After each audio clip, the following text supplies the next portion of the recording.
نحمده ونستعينه ونستغفره ونعوذ بالله من شرور أنفسنا ومن سيئات أعمالنا من يهده الله فلا مضل له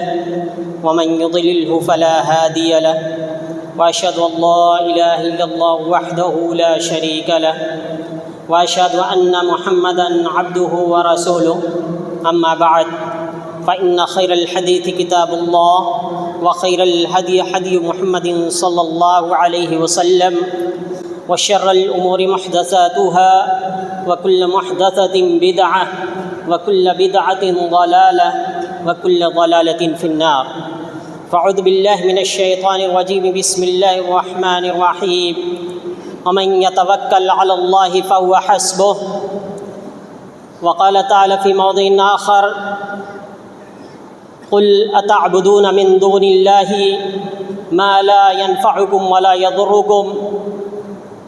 وقال النبي صلى الله عليه وسلم لا عدوى ولا طير ولا هامة ولا صفر او كما قال صلی اللہ علیہ وسلم۔ حاضرین جمعہ، بزرگان دین، دینی ملی بھائیوں، طلبہ عزیز اور خواتین اسلام، اللہ تبارک و تعالیٰ نے ہمیں جو قوت گویائی عطا کی ہے اور جو زبان کی شکل میں نعمت عطا کی ہے، یہ نعمت جتنی ہی عظیم ہے اتنی ہی خطرناک بھی ہے، بلکہ بہتوں کو اسی زبان کی وجہ سے گھسیٹ کر کے جہنم میں ڈالا جائے گا۔ رسول اکرم صلی اللہ علیہ وسلم نے فرمایا، ایسا ہوتا ہے کہ انسان بعض دفعہ کچھ جملے اور کلمے اپنی زبان سے نکالتا ہے، اسے کوئی اہمیت نہیں دیتا ہے، اسے اس کی ذرہ بھی برابر پرواہ نہیں ہوتی ہے کہ وہ کیا بول گیا ہے، لیکن اس کا وہ جملہ کبھی کبھار اتنا عظیم ہو جاتا ہے کہ اس کے لیے وہ جنت میں داخلے کا سبب بن جاتا ہے۔ اور اسی کے الٹا، اسی کے برعکس کبھی ایسا ہوتا ہے کہ انسان کبھی اپنی زبان سے کوئی ایسا جملہ اور کلمہ ادا کر دیتا ہے جس کے بارے میں وہ پرواہ نہیں کرتا ہے اور اسے بہت معمولی اور ہلکا سمجھتا ہے، حالانکہ وہ اللہ تعالیٰ کے نزدیک بہت ہی عظیم ہوتا ہے، اور اللہ تعالیٰ کو اتنا غضبناک کر دیتا ہے کہ اس کی وجہ سے اللہ تبارک و تعالیٰ اسے جہنم میں ڈال دیتا ہے، وہ جہنم میں جانے کا سبب بن جاتا ہے اس کا وہ جملہ۔ آپ سوچ رہے ہوں گے ایک جملہ کیسے ہو سکتا ہے؟ بالکل ہو سکتا ہے ایسے ہی جیسے آپ اپنے ملک کے اندر رہتے ہوئے ملک کے خلاف کوئی بات بول دیں اور اس کی وجہ سے آپ کو ملک کا باغی بنا دیا جائے اور اس کے لیے پھانسی کی سزا تجویز کر دی جاتی ہے۔ یہ ایک عام سی مثال ہے اللہ تبارک و تعالیٰ کی وحدانیت، اس کی الوہیت، اس کی بزرگی میں آپ کسی کو شریک ٹھہرا دیں، اللہ تبارک و تعالیٰ کی مثل کسی کو بنا دیں، جو چیز اللہ تعالیٰ کی تھی اس میں کسی کو حصہ دار بنا دیں، یقیناً اللہ تبارک و تعالیٰ کو یہ بالکل بھی گوارا نہیں ہے۔ اللہ تعالیٰ ایسے گناہوں کو اگر انسان بغیر توبہ کے مر گیا تو کبھی بھی معاف نہیں کرے گا۔ لہذا ہماری زبان سے کیا کلمات ادا ہوتے ہیں ہمیں خبر ہونی چاہیے، ہماری زبان کیا کہہ رہی ہے اور ہم کیا بول رہے ہیں، ہمیں سوچ اور سمجھ کے بولنا چاہیے۔ اسی لیے کیونکہ اللہ تبارک و تعالیٰ نے ہمیں فہم و سمجھ عطا کی، ہمیں جانوروں جیسا نہیں بنایا ہے، ہمیں پرندوں اور عام مخلوقات کی طرح نہیں بنایا، ہمیں خیر و شر کی تمیز عطا کی، اچھائی اور برائی کی پہچان عطا کی، بھلے اور برے کو جاننے کا سلیقہ اور شعور عطا کیا، اور اس سلیقہ اور شعور کے بعد بھی ہم بھلے اور برے کی تمیز نہ کریں، صحیح اور غلط کی پرکھ نہ رکھیں،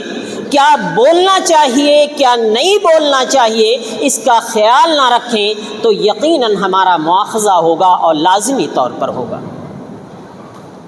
ہمارے معاشرے کے اندر آئے دن ایسے جملے اور کلمے ادا کیے جاتے ہیں، ایسے کام کیے جاتے ہیں جن کے انسان ذرہ برابر بھی پرواہ نہیں کرتا ہے۔ معاشرے کے اندر رائج ہیں، نسلاً یہ چیزیں چلی آ رہی ہیں،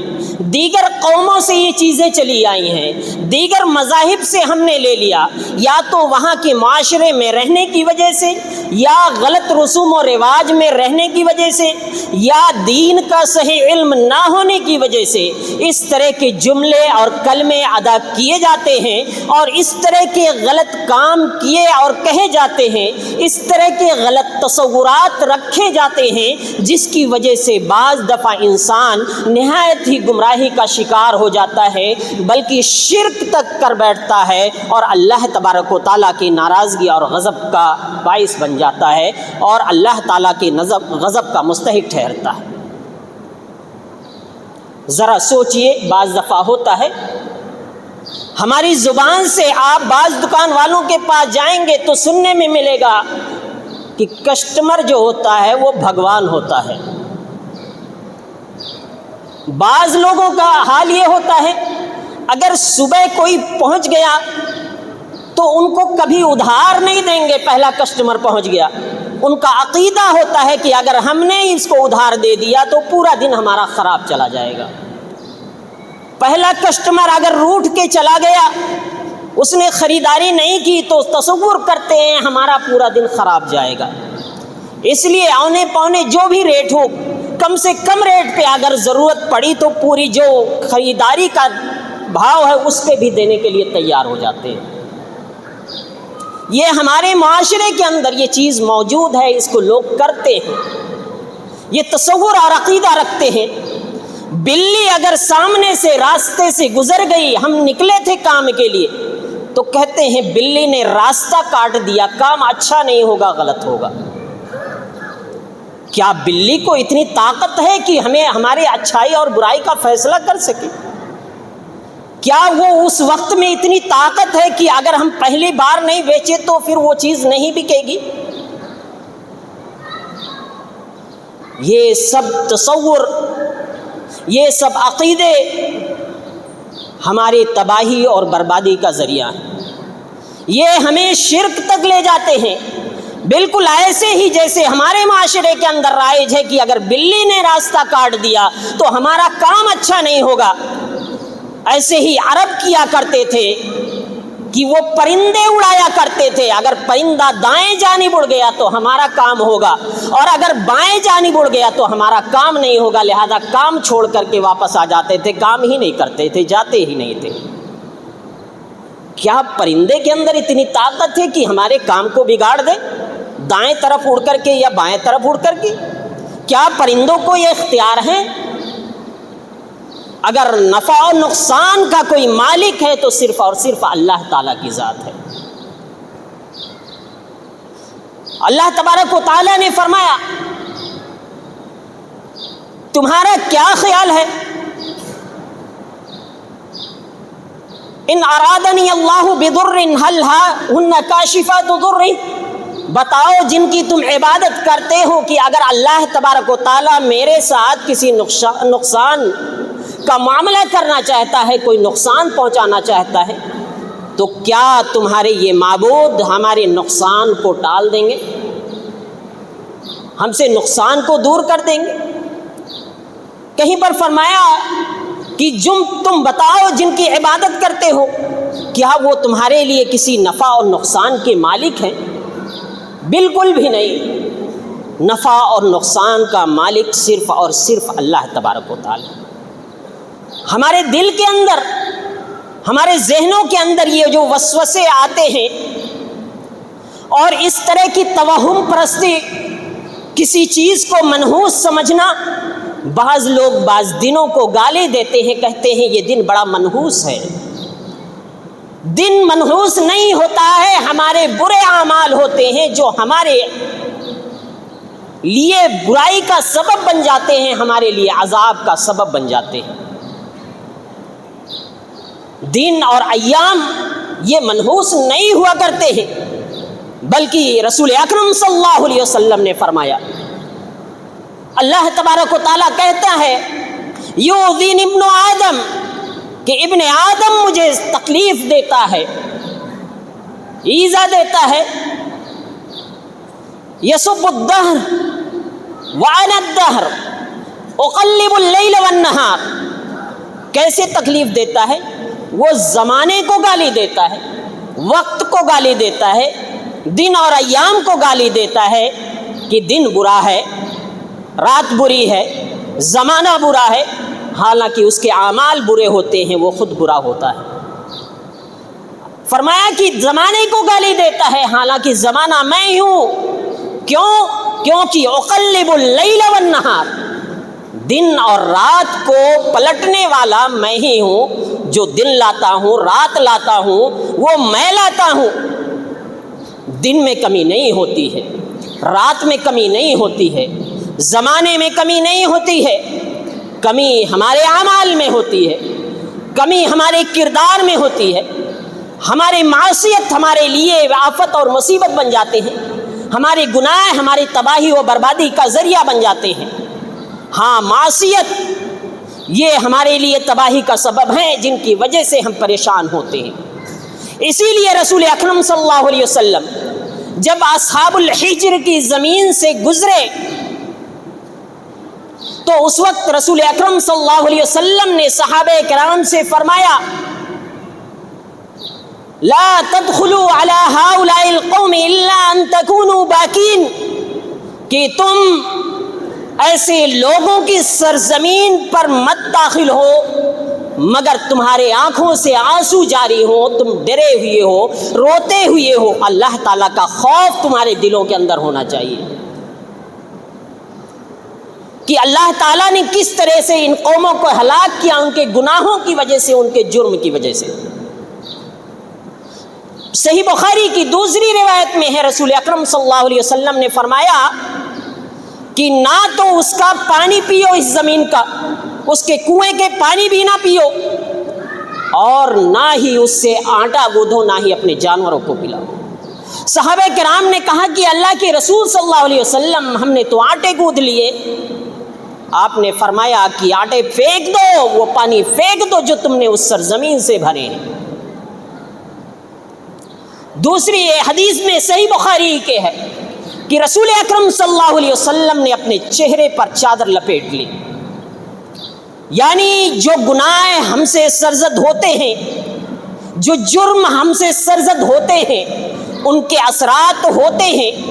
جن کی وجہ سے متاثر ہوتے ہیں اور ہمیں سزائیں ملتی ہیں، لہذا ہمیں اپنے جرم سے ڈرنا چاہیے، ہمیں اپنے گناہوں سے ڈرنا چاہیے، ہمیں اپنی برائیوں سے ڈرنا چاہیے، نہ کہ زمانے کو گالی دیں، نہ کہ کسی جانور کو اس کا ذمہ دار ٹھہرائیں، نہ ہی کسی انسان کو ذمہ دار ٹھہرائیں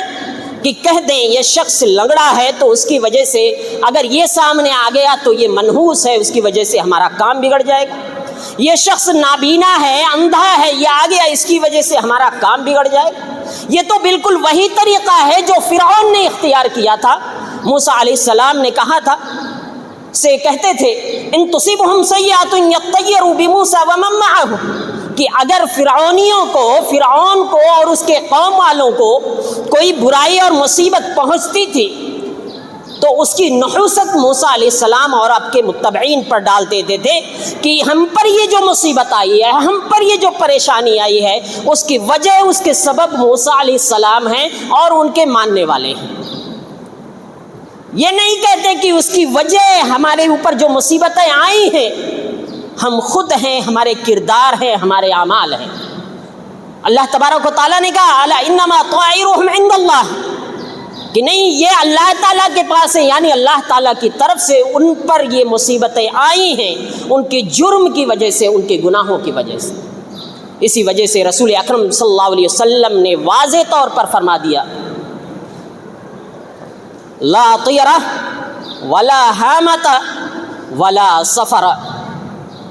کہ بدشگونی کوئی چیز نہیں ہے، بدشگونی نہیں ہونی چاہیے، ولا حامۃ، اور نہ ہی ایسا ہوتا ہے کہ مردے کی کھوپڑی سے پرندہ نکلتا ہو، الو نکلتا ہو، اور اس کی روح جو ہوتی ہو الو کی شکل میں ادھر ادھر پھرتی رہتی ہو، اور نہ ہی سفر کا مہینہ منحوس ہوتا ہے، نہ ہی اس میں نحوست ہوتی ہے۔ ہم عائشہ صدیقہ رضی اللہ تعالیٰ عنہ کہتی ہیں کہ لوگ شوال کے مہینے کو منحوس سمجھا کرتے تھے، حالانکہ اسی مہینے میں میرا عقد ہوا، میرا نکاح ہوا، اسی مہینے کے اندر میری رخصتی ہوئی۔ تو بتاؤ خواتین کہ تم میں سے کون ہے جو مجھ سے زیادہ خوش قسمت ہے؟ اگر یہ مہینہ منحوس ہوتا تو مجھ سے زیادہ خوش قسمت دوسرا کوئی ہوتا، لیکن اسی مہینے میں میرا عقد ہوا، اسی مہینے میں میری رخصتی ہوئی، لیکن مجھ پر تو کوئی نحوست کا اثر نہیں ہوا۔ اس کا مطلب یہ ہے کہ یہ ساری چیزیں بکواس ہیں، یہ غلط ہیں، اس طرح کا عقیدہ رکھنا غلط ہے۔ بلکہ بعض معاشرے کے اندر ایسا ہوتا ہے کہ اگر کوئی بچہ پیدا ہوتا ہے تو اس کے سر کے پاس کوئی لوہے والی چیز رکھ دی جاتی ہے، کوئی استرا رکھ دیا جاتا ہے، اور اس طرح کی چیزیں رکھی جاتی ہیں کہ اس کا نتیجہ کیا ہوگا؟ شیطان سے محفوظ رہے گا، بچے کو کوئی نقصان نہیں پہنچے گا، بچے کو کوئی تکلیف نہیں پہنچے گی۔ یہ عقیدے رکھے جاتے ہیں۔ کیا لوہا اس طرح کی مصیبت کو ٹال سکتا ہے؟ کیا لوہا نفع و نقصان کا مالک ہے؟ بعض لوگ اپنے گھروں میں اور گاڑیوں میں لیمو اور مرچی اور جوتے لٹکا دیتے ہیں کہ اس سے نظر بد نہیں لگے گی، گویا کہ یہ جوتا، یہ لیمو، یہ مرچی نفع و نقصان کے مالک ہیں۔ ذرا سوچئے، پھر اگر ہم ہر دن جوتا پہن کر کے چلتے ہیں اس کے بعد بھی نظر بد کیوں لگ جاتی ہے؟ اگر یہ جوتا نفع و نقصان کا مالک ہوتا ہے تو جو لوگ جوتا پہن کر کے چلتے ہیں، ہمیشہ جوتا پہنے رہتے ہیں، ان کو بھی بیماری کیوں لاحق ہو جاتی ہے؟ وہ بھی بیمار کیوں ہو جاتے ہیں؟ وہ پریشان کیوں ہو جاتے ہیں؟ کوئی جوتا نفع و نقصان کا مالک نہیں ہے، لیمو اور مرچ نفع و نقصان کے مالک نہیں ہے۔ یہ ہمارے عقیدے کی خرابی ہے جو ہم نے غیروں سے لے لیا ہے، غیروں سے ہمارے معاشرے، ہمارے دین کے اندر یہ چیز رائج ہو گئی، ہم انہیں معمولی سمجھتے ہیں، لیکن یہ چیز خطرناک ہے، ہمارے ایمان کو کھا جانے والی ہے۔ رسول اکرم صلی اللہ علیہ وسلم نے فرمایا الطیرۃ شرکن، الطیرۃ شرکن، الطیرۃ شرکن، کہ بدشگونی شرک ہے، بدشگونی شرک ہے، بدشگونی شرک ہے۔ 3 بار آپ صلی اللہ علیہ وسلم نے یہ کلمات دہرائے، اور وما منا الا ولکن یذہبہ اللہ بالتوکل، کہ ہم میں سے اگر کوئی کسی کو یہ چیز لاحق ہوتی ہے، لیکن جب اس کا عقیدہ مضبوط ہوتا ہے، وہ اللہ تعالیٰ پر توکل اور بھروسہ کرتا ہے، اللہ تعالیٰ پر کامل اعتقاد رکھتا ہے، یقین رکھتا ہے، تو اللہ تعالیٰ ایسی نحوست کو اس سے دور رکھتا ہے، اسے یہ چیز کبھی لاحق نہیں ہوتی۔ یاد رکھیے، نحوستیں انہیں لاحق ہوتی ہیں، نحوست انہیں پہنچتی ہے شیطان کی طرف سے، ان کے بدعمالیوں کی وجہ سے، جب ہمارا عقیدہ اللہ تعالیٰ پر کمزور ہو جاتا ہے۔ کیونکہ اللہ تبارک و تعالیٰ کا فرمان ہے وَمَن يَتَوَكَّلْ عَلَى اللَّهِ فَهُوَ حَسْبُهُ، جو اللہ تعالیٰ پر کامل اعتقاد، کامل یقین، کامل بھروسہ رکھتا ہے، اللہ تبارک و تعالیٰ اس کے لیے کافی ہوتا ہے، اسے کوئی چیز پھر نقصان نہیں پہنچا سکے گی۔ لیکن جب ایمان کمزور پڑا، اللہ تعالیٰ سے رابطہ ٹوٹا، اللہ تعالیٰ کی حفاظت کا محفوظ قلعہ ٹوٹ گیا، غیروں سے اس کے لو لگے، غیروں سے اس کا تعلق جڑا، تو ایسی صورت میں کیا ہوتا ہے؟ ایک معمولی سا پتا بھی کھڑکتا ہے، ایک معمولی سی کوئی چیز بھی ہلتی ہے، معمولی سی ہوا چلتی ہے، اس سے بھی انسان گھبرا جاتا ہے، ڈر جاتا ہے، اس کے دل کے اندر خوف پیدا ہو جاتا ہے، اس کے دل کے اندر ڈر اور دہشت پیدا ہوتی ہے، یہاں تک کہ نتیجہ ہوتا ہے کہ پودوں کی بھی پرستش شروع کر دیتا ہے، پیڑوں کو بھی پوجنے لگتا ہے، دیگر چیزوں کو بھی پوجنے لگتا ہے، ان کو نفع و نقصان کا مالک سمجھنے لگتا ہے۔ یہی وجہ ہے کفار مکہ مشرکین بتوں کے علاوہ پیڑوں کو بھی پوجا کرتے تھے، ان کو بھی نفع و نقصان کا مالک سمجھتے تھے۔ ہمارے معاشرے کے اندر بھی، ہم جس ملک میں رہتے ہیں یہاں پر بھی لوگ ذرے ذرے کی عبادت کرتے ہیں اور کہتے ہیں ہر وہ چیز جو نفع بخش ہے وہ عبادت کے لائق ہے، اور اس کو خالق سمجھتے ہیں، اس کو مالک سمجھتے ہیں، نفع و نقصان کا مالک سمجھتے ہیں، اور پرستش اسی وجہ سے کرتے ہیں کیونکہ سورج سے ہمیں روشنی ملتی ہے، لہذا سورج کی بھی پوجا کرتے ہیں، دیگر چیزوں سے بھی ہمیں فائدہ ملتا ہے تو اس کی بھی پوجا کرتے ہیں۔ یہ ایک بد اعتقادی ہے۔ چنانچہ رسول اکرم صلی اللہ علیہ وسلم ایک بار غزوہ حنین کی طرف جا رہے تھے، وہاں پر دیکھا صحابہ کرام میں سے کچھ لوگوں نے جو ابھی نئے نئے اسلام لائے تھے، ان کے دل سے مکمل طور سے ابھی وہ تصور جو تھا وہ ختم نہیں ہوا تھا، یعنی وہ ایمان میں اس قدر پختگی نہیں آئی تھی کہ یہ شرک کے مظاہر کو سمجھ سکیں۔ لہذا وہ جب گزر رہے تھے تو دیکھا کہ مشرکین کی ایک جماعت کا ایک پیڑ ہے جسے ذات انوات کہا جاتا ہے، اس مشرکین اس درخت پر اپنی تلواریں لٹکاتے تھے اور اس کو متبرک سمجھتے تھے، اس کی عبادت کیا کرتے تھے۔ تو جب صحابہ کرام کا گزر ہوا تو انہوں نے کہا اللہ کے رسول صلی اللہ علیہ وسلم ہمارے لیے بھی انہی کی طرح ذات انوات بنا دیجئے۔ رسول اکرم صلی اللہ علیہ وسلم کو بڑا تعجب ہوا، آپ نے فرمایا کہ تم نے ویسے ہی کہا ہے جیسے موسیٰ علیہ السلام کی قوم نے کہا تھا اجعل لنا الہا کما لہم آلہہ، کہ ہمارے لیے بھی معبود بنا دیجئے جیسے ان کے معبود ہیں۔ تو گویا کہ یہ پیڑ کو متبرک سمجھ کر کے اس کو پوجنا، اس کو نفع و نقصان کا مالک سمجھنا، یہ سب بد اعتقادی ہے، توہم پرستی ہے۔ یہ اس طرح کی نحوست، یہ ہمارے دماغ میں جو بات آتی ہے یہ غیروں سے آتی ہے، شیطان ڈالتا ہے۔ لہذا ہمیں اور آپ کو چاہیے کہ ہم اپنے ایمان کو محفوظ رکھیں۔ یاد رکھیے جب ہمارے تصورات غلط ہوتے ہیں تو ان غلط تصورات کے نتیجے میں اللہ تبارک و تعالی ہمیں اسی طرح کی سزا دیتا ہے۔ اسی لیے اللہ تبارک و تعالی نے حدیث قدسی میں بیان فرمایا انا عند ظن عبدی بی، کہ میں اپنے بندے کے گمان کے پاس ہوتا ہوں، یعنی بندہ میرے بارے میں جیسا گمان کرتا ہے، بندے کا جیسا تصور ہوتا ہے، میں اسی طریقے سے اس کو بدلہ عطا کرتا ہوں، اسی طریقے سے اس کے ساتھ معاملہ کرتا ہوں۔ چنانچہ آپ کے سامنے ایک واقعہ میں ذکر کروں، رسول اکرم صلی اللہ علیہ وسلم مدینہ میں تھے، آپ کے ہاتھ پر ایک بدو نے آ کر کے بیعت کی، بیعت کرنے کے بعد دوسرے دن ہی وہ بیمار پڑ گیا۔ اس نے سمجھا کہ دین اسلام میں داخل ہونے کی وجہ سے میں بیمار پڑ گیا ہوں، یعنی گویا کہ یہ دین منحوس ہے، اس میں نحوست ہے جس کی وجہ سے میں بیمار پڑ گیا ہوں۔ اس نے آ کر کے رسول اکرم صلی اللہ علیہ وسلم سے کہا کہ آپ مجھے آزاد کر دیجئے میری بیعت سے، گویا کہ وہ پھر اپنے دین سے پھرنا چاہ رہا تھا۔ آپ کے پاس بار بار آیا، 3 بار آیا، آپ نے منع کیا، آخر میں وہ شخص مدینہ سے واپس چلا گیا اسی حق کو چھوڑ کر کے۔ رسول اکرم صلی اللہ علیہ وسلم نے فرمایا المدینہ کالکیر، کہ مدینہ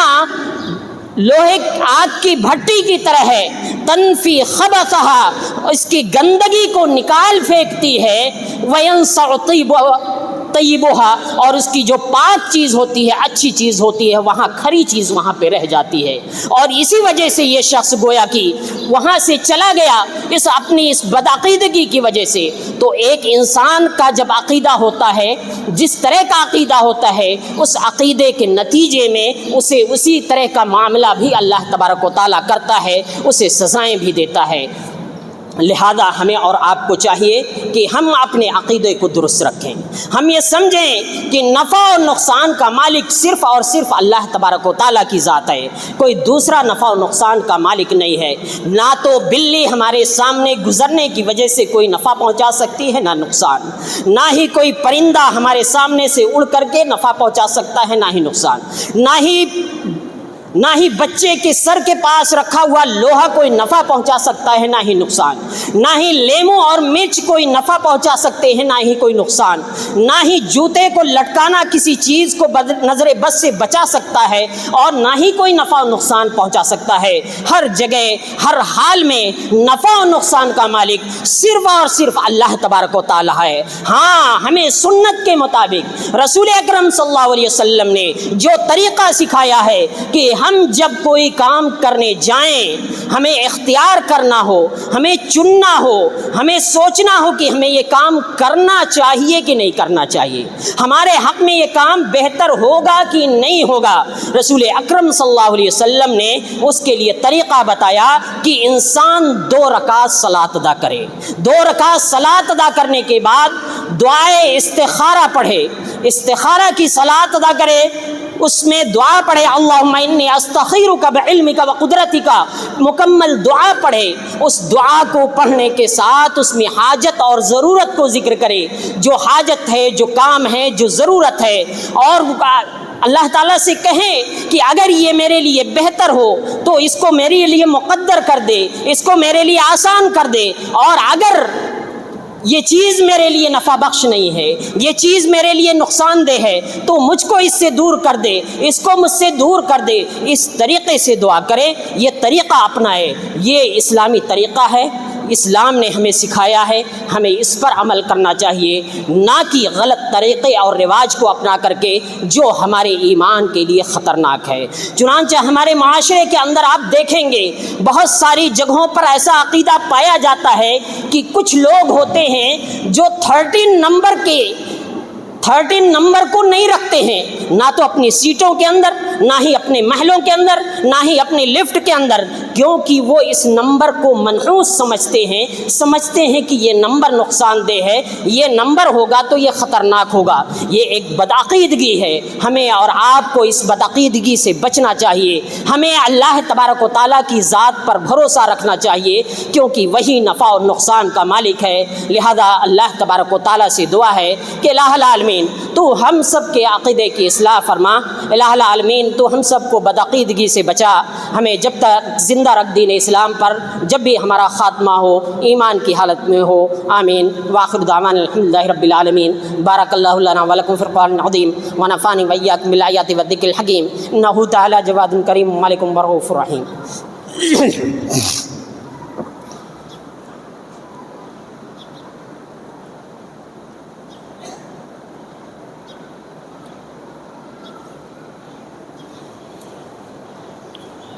ان الحمد للہ نحمده ونستعینه ونستغفره ونعوذ باللہ من شرور انفسنا ومن سیئات اعمالنا من يهد الله فلا مضل له ومن يضلل فلا هادي له واشهد ان لا اله الا الله وحده لا شريك له واشهد ان محمدا عبده ورسوله اما بعد فان خير الحديث كتاب الله وخير الهدي هدي محمد صلى الله عليه وسلم وشر الامور محدثاتها وكل محدثة بدعة وكل بدعة ضلالة وكل ضلالة في النار۔ فاعوذ باللہ من الشیطان الرجیم، بسم اللہ الرحمن الرحیم۔ ان اللہ ملائکتہ یصلون علی النبی یا ایھا الذین آمنوا صلوا علیہ وسلموا تسلیما۔ اللہم صل علی محمد وعلی آل محمد کما صلیت علی ابراہیم وعلی آل ابراہیم انک حمید مجید۔ اللہم بارک علی محمد وعلی آل محمد کما بارکت علی ابراہیم وعلی آل ابراہیم انک حمید مجید۔ ان اللہ یأمر بالعدل والإحسان وإیتاء ذی القربى وینہی عن الفحشاء والمنکر والبغی یعظکم لعلکم تذکرون وادعوہ یستجب لکم ولذکر اللہ تعالی اعلی وعز وجل واتم اکبر واللہ یعلم ما تصنعون۔